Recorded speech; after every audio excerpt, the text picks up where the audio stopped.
सरकार की नीयत में खोट है, इसीलिए ईवीएम की जगह बैलेट पेपर से चुनाव हो रहे हैं। सरकार के नीयत में खोट है, इसलिए हमारे कार्यकर्ताओं पर मुकदमा किया जा रहा है। सरकार के नीयत में खोट है कि चुनाव के दिन बेईमानी करने पर उतर जाएगी। झारखंड में अभी आसन चुनाव हो रहा है नगर निकाय का। नगर निकाय के आसन चुनाव में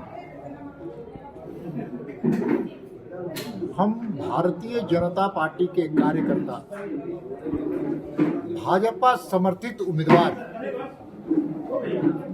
राष्ट्रवादी विचारों से ओतप्रोत उम्मीदवार को विजय बनाने के लिए कार्यकर्ताओं के बीच में बैठ करके संकल्प बैठक हुई।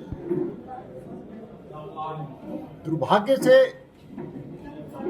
5 वर्ष के बाद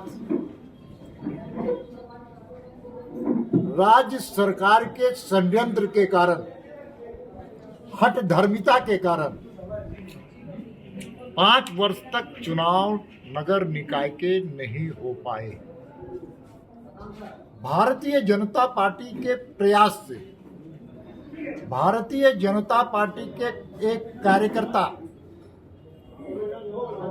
जो झारखंड रांची से चुनाव लड़ रही है, रोशनी खलकों के माध्यम से हाई कोर्ट में जाकर के नगर चुनाव जल्द से जल्द, इसका हम सब लोगों ने अपना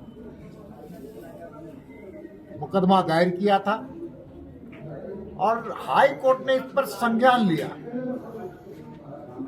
साथ ही साथ भारतीय जनता पार्टी के संगठन के एक एक कार्यकर्ता के प्रयास और संघर्ष के परिणाम के कारण झारखंड की सरकार को झुकना पड़ा और 5 वर्षों के बाद नगर निकाय के चुनाव की घोषणा की।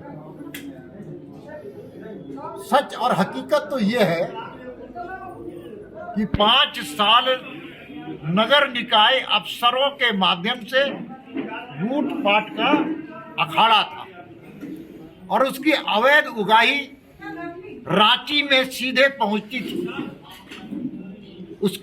उसके अफसरों के कारण, राज्य सरकार के गलत नीति के कारण पूरा झारखंड का शहरी इलाका में विकास अवरुद्धता, भ्रष्टाचार की लीला बढ़ी हुई थी। और सच ये है कि राज्य की सरकार की इच्छा आज भी नहीं है कि चुनाव कराए। इसीलिए स्थानीय सरकार हेमंत सोरेन की सरकार ने दलीय आधार पर चुनाव नहीं कराया। दुर्भाग्य तो और है कि पूरे भारतवर्ष में ईवीएम मशीन के द्वारा से पारदर्शिता के साथ साथ चुनाव होते, लेकिन झारखंड सरकार डरी हुई, सहमी हुई है। इसलिए ईवीएम के मशीन के माध्यम से नहीं बल्कि बैलेट पेपर से चुनाव किया जाए। और इसलिए बैलेट पेपर से चुनाव कराया जाए क्योंकि उसमें पूरी तरह से गड़बड़ी करने की गुंजाइश का लाभ उठा पाए।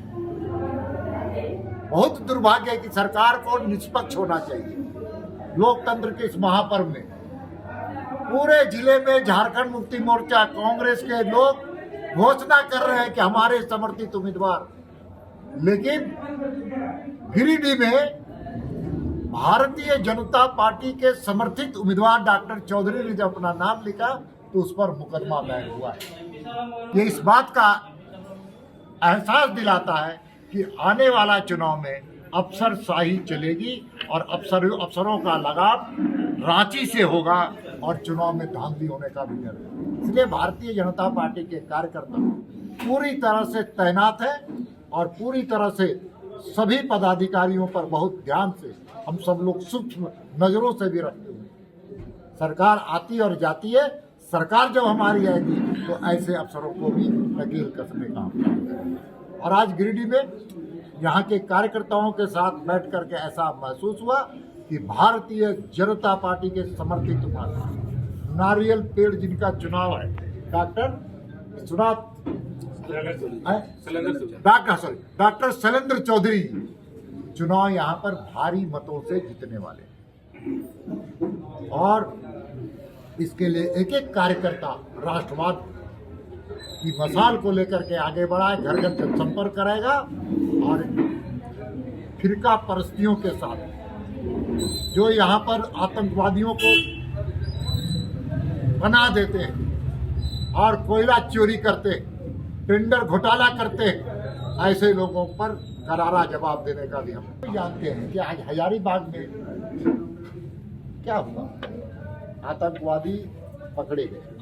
जमशेदपुर में क्या हुआ, आतंकवादी पकड़े गए। और गिरिडीह में भी जो जानकारियां हैं वो बहुत ही खतरनाक है। डेमोग्राफी यहाँ बहुत तेजी से बदल रहा है। लोग बोल रहे हैं कि डेमोग्राफी किस तरह से बदल रहा है? देखिए, यहाँ के चुनाव में शहरी, मैं आपको 2-3 उदाहरण देना चाहता हूँ। पूरे प्रदेश में बच्चों को जिस प्रकार से अपहरण करके दूसरे प्रदेश में ले जाया, मार दिया जा रहा, आज राज्य की सरकार मौनी बाबा बनी।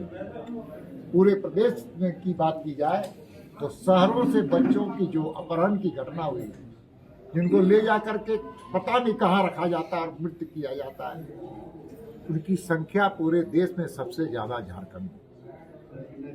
हत्या का जो हत्या होती है, हत्या का जो मापदंड है देश के अंदर, उससे ज्यादा ऊंचा स्तर इस झारखंड में। बलात्कार की घटनाओं, तो सभी प्रकार से शहरों का विकास रुका हुआ, शहरी में अपराधीकरण हुआ, प्रशासन निष्क्रिय है।